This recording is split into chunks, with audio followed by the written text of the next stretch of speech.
Golf Central on YouTube is brought to you by the new Paradigm Woods and Irons from Callaway. Hello, I'm Matt Adams, and this is your Golf Central update. Well, it was the tweet that shook the golf world this past weekend. Tiger Woods announcing that he would not only host the Genesis Invitational, but he would play in it as well. Tiger tweeting out, quote, "I'm ready to play an actual PGA Tour event next week at the Genesis Invitational," close quote. Unfortunately for Tiger, long gaps in his playing schedule have become the norm. When he tees up Thursday, it will have been 216 days since his last round at the Old Course during the Open at St. Andrews. That's not the longest of spans for him. It is his fifth longest in his career. The longest came between starts at the 2020 Masters and the 2022 Masters. And you see 4 different stretches of at least 250 days.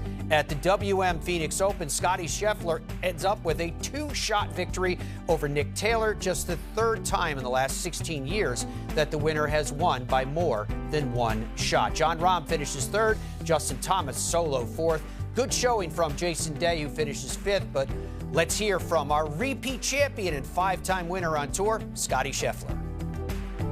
Yeah, it's definitely good to get first win of the year. I hadn't won since the Masters, and so give myself a decent chance a few times, and so it's definitely a lot of fun to kind of get this one done, especially in the fashion that I did it with those guys both playing great golf, and me just kind of being able to extend myself there a little bit at the end and make some key putts was definitely a lot of fun.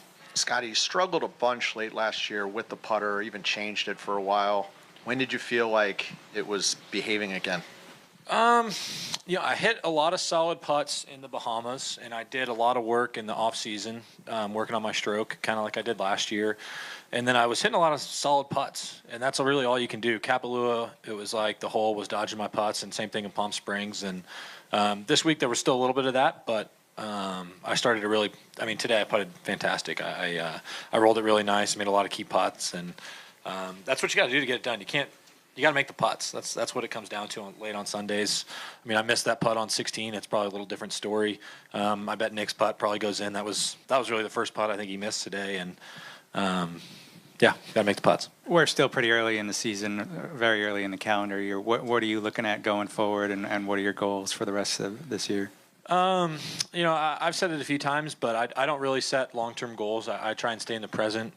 So for right now, I'm going to go home, enjoy this win, or not go home, go to LA, but enjoy this win with Maris here. We got a few of our friends, and so go enjoy this, and then get out there. I'm playing in the Collegiate Showcase tomorrow morning, so get there as quick as I can and get some rest, and then just kind of soak this one in. Privileged today to get a chance to talk with Kayla Jackson, who interned at Golf Channel in 2014 and since then has achieved some major professional milestones. She was recently named to Forbes 30 Under 30 list for 2023. She's the co-founder and president of Pedul, and she also launched and sold Nubian Beauty magazine, an online publication meant to empower young women of color.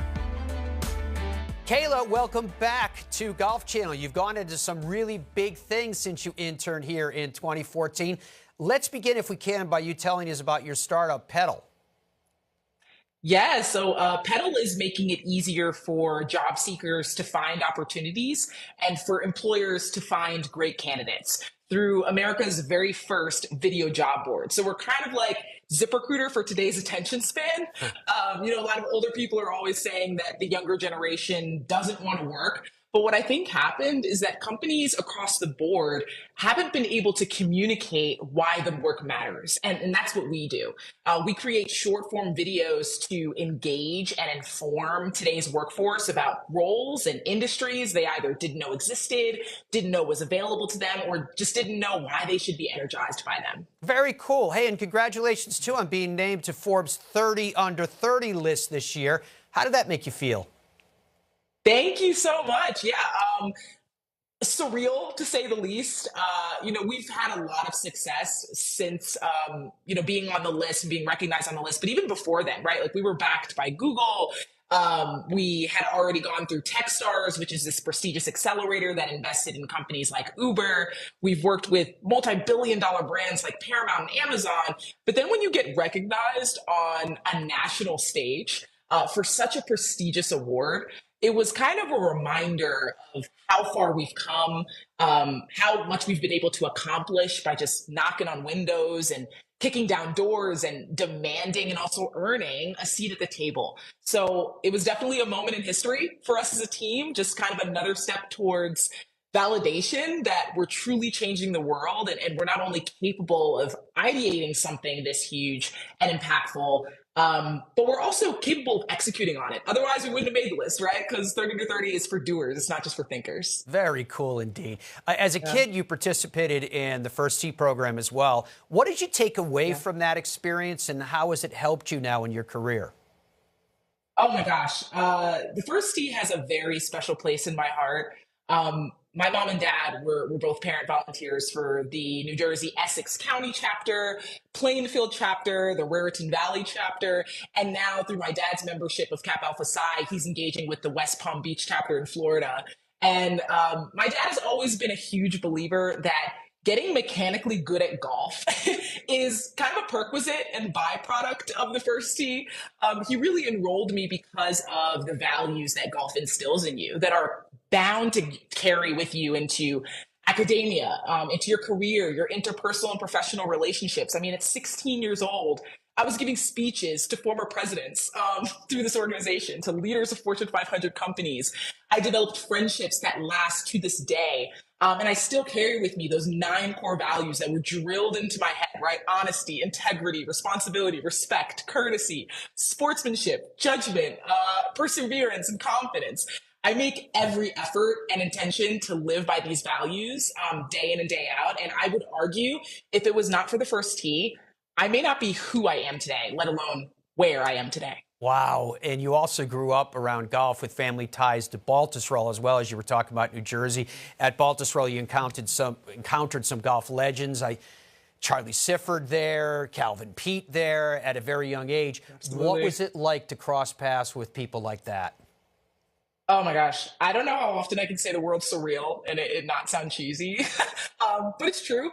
I would argue that nothing inspires me more than seeing people dominate a space where they historically may have not been welcomed or educated enough or connected enough to take part in. And I think that's why I go so hard in my company in the tech space today is like, as much as I'm trying to democratize awareness and access to opportunity, I'm also trying to change kind of the imagery of a successful unicorn entrepreneur, right? So meeting Mr. Sifford and Mr. Peete was just reassurance that as long as I keep showing up and I keep executing, I cannot be ignored. And that resonates with me, honestly, my entire life. Your vision and your enthusiasm is infectious. We wish you the very, very best on whatever lies in the future for you, Kayla. Thank you for your time. Thank you. Have a good one. Looking ahead to this week in golf, the DP World Tour will be at the Amata Spring Country Club for the Thailand Classic. The PGA Tour champions tee off at Tiburon in Naples, Florida for the Chubb Classic. And, of course, Tiger Woods returns to the course for the first time since July at the Genesis Invitational. Thanks for watching this Golf Central Update.